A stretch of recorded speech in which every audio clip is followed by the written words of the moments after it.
netizen, kembali lagi bersama saya Aji Gautama Putrada. Ini adalah video pertemuan ke-7 rangkaian digital, kuliahnya sistem digital.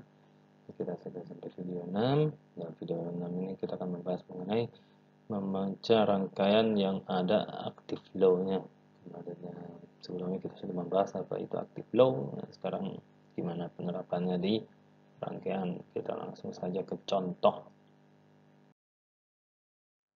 Nah, di sini contohnya adalah tuliskan persamaan belayan dari rangkaian digital di bawah. Kalau misalnya Anda bisa ingat, ini sama dengan contoh pada video sebelumnya. Cuman sekarang yang kita lihat di sini, Z-nya ini active low.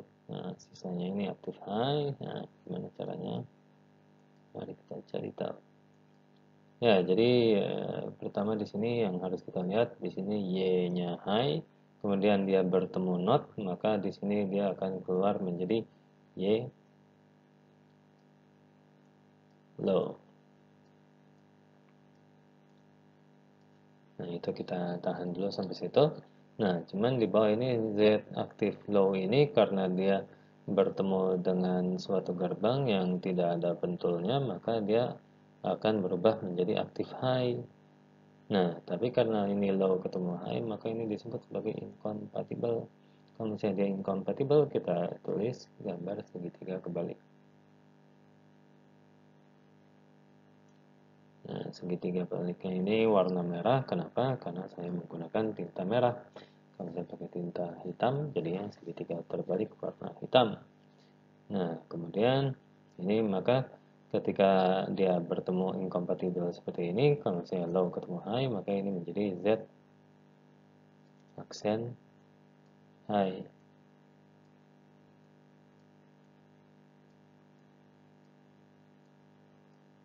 Nah, ini menjadi Z aksen high.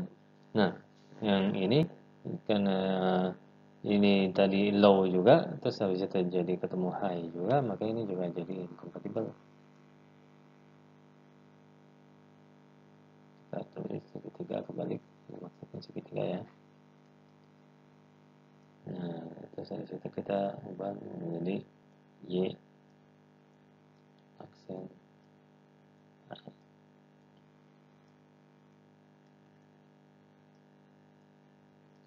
Nah, terus habis itu kita lanjutkan ke operasi keluaran dari NAND-nya.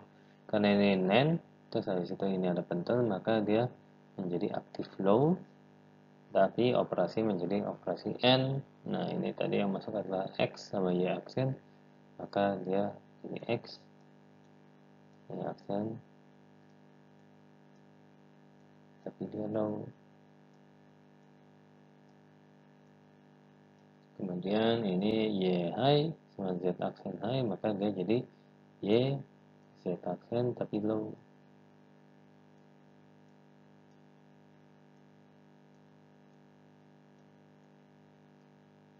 Nah, terus habis itu ini ketemu low lagi, maka dia akan menjadi high. Di sini itu sudah high, maka kita tinggal tulis hasil akhirnya, yaitu X, Y aksen plus Y, Z. Ya, jadi ada sedikit perbedaan karena di sini Z-nya sekarang aktif low. Nah, kalau tadi membaca suatu rangkaian yang mempunyai aktif low, nah sekarang kebalikannya gimana cara menulis rangkaian digital dengan aktif low. Nah, contoh soalnya itu seperti apa? Nah, ini juga contoh soal yang mirip dengan yang sebelumnya, FH. Artinya F-nya itu keluarnya active high. Nah, persamanya adalah A aksen B aksen plus B aksen C plus AC. Nah, tugasnya adalah buat rangkaian digital dari persamaan di atas dengan hanya menggunakan gerbang NAND dan NOT saja. Jadi sudah ditentukan gerbangnya NAND dan NOT saja dengan ketentuan A aktif low, B aktif high, dan C aktif high. Kalau misalnya kayak gini, harus diperhatikan inputnya bisa saja dia aktif low dan aktif high. Nah, dia aktif low atau aktif high itu yang menentukan adalah soalnya.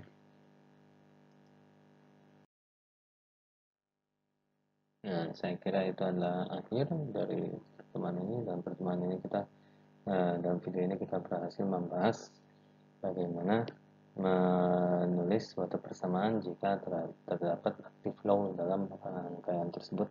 Terima kasih atas perhatian Anda. Dalam pertemuan selanjutnya kita akan membahas bagaimana membuat rangkaian jika ada active law-nya. Terima kasih atas perhatian Anda. Sampai jumpa pada video berikutnya.